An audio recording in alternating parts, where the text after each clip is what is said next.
you love the mystical world as much as I do, if the spirit world stirs you up, then I'm really sure you're going to enjoy this video to the fullest.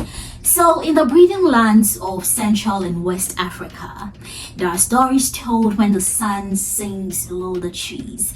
These stories are not just mere entertainments, they are ancestral truths wrapped in mysteries, and they are whispered from mother to child. The elders always speak of certain beings, spirits that are not gods, and yet they are also not human. They live in trees, they live in rivers, and what's even more amazing is that they are able to change their shapes, shift from humans to animals, from animals to very weird creatures. And sometimes these spirits help, sometimes they mislead, sometimes they lead, but they are always there, always watching, always nearby. They walk among us in daylight, sometimes as old men, as wandering children, as travelers, with eyes too sharp to the ordinary. But when the moon rises and the forest grows quiet, they shift into owls, into lions, into creatures. The story is not for the faint of heart. Curious? Then let's get into it. We begin our journey in the ancient land of Dahomey, which is modern day Benin, where people speak of a spirit being called Aziza. Azizas are tiny, luminous forest dwellers, and they make their homes mostly inside silk cotton trees or in deep ant hills. Azizas are very quiet and elusive. You don't see them unless they decide to appear to you.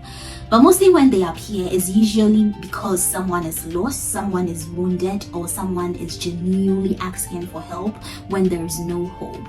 These creatures are not cruel. In fact, they are known to whisper secrets about how to survive, how to read the mood of the forest, how to mix different kinds of leaves into medicine.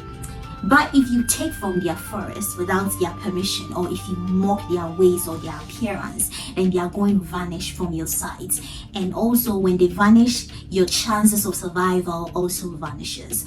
So people who disrespect the Aziza, they either disappear into the forest and never seen again, or they are able to return back home with no memory or recollection of what happened to them. So if you were already thinking that all forest spirits are gentle, then think again, because it means you clearly haven't met Mmoatia.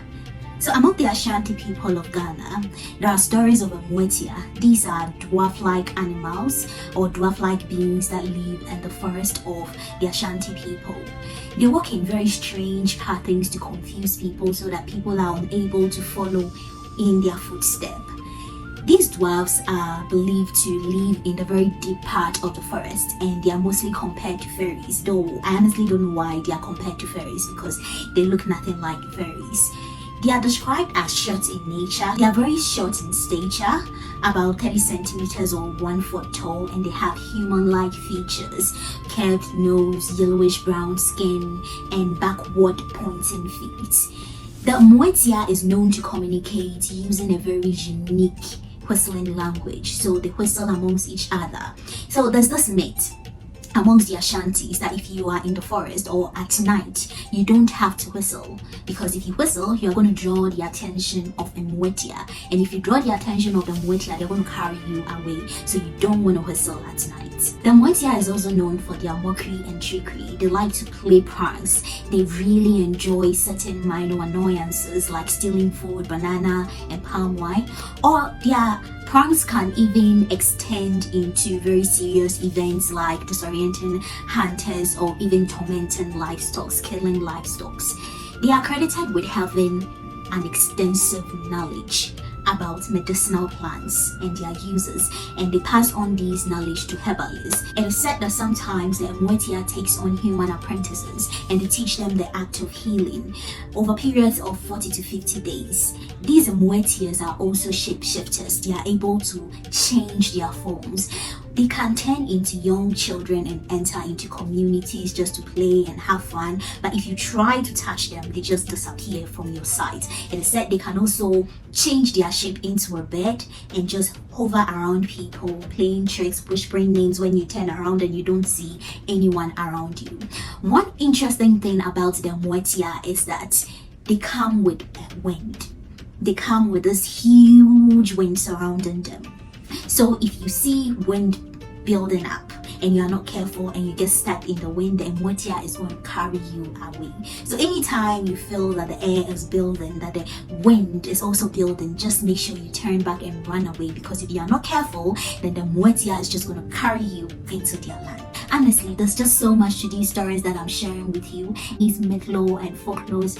There's just so much I want to share with you all. So if you haven't already subscribed to this family, then make sure that you subscribe, join the amazing community we have over here, and you're really going to enjoy the folktales and stories that I share with you all over here. Let's follow the wind northward and let's delve into the stories of the men that are able to turn into beasts, the hyena men of the Sahel.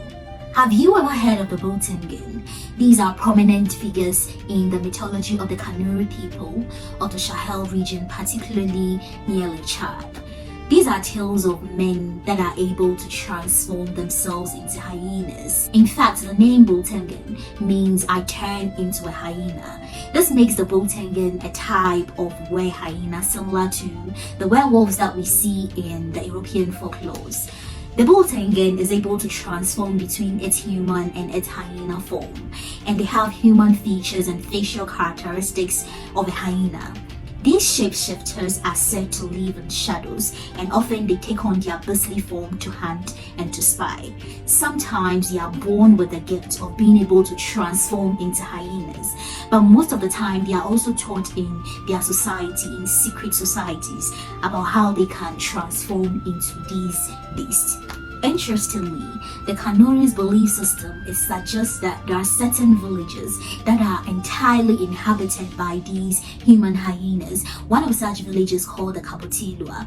Kabutilua is just occupied entirely by the human hyenas. Kabutilua is not really a specific place that can be visited today, but it's a legendary village in their myth that is associated with these shapeshifters. The Kanuri people say that these hyenas, these humans who are able to shapeshift into hyenas, their eyes are too sharp to be ordinary, their gaze is too smooth, and at night, if you hear a hyena so close to the village, you don't want to go out because it may not be an animal. If you mistakenly go out, it's going to carry you away, because after all, they also need to eat. Each of these stories reminds us that the line between the seen and unseen is very thin.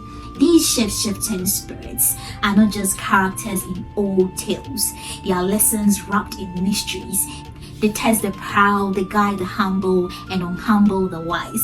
This is only the beginning. In the next part of our story, you're going to see a lot more shape-shifting beings from across the continent of Africa. So, do stay with me and make sure you love this video if you enjoyed listening to the story.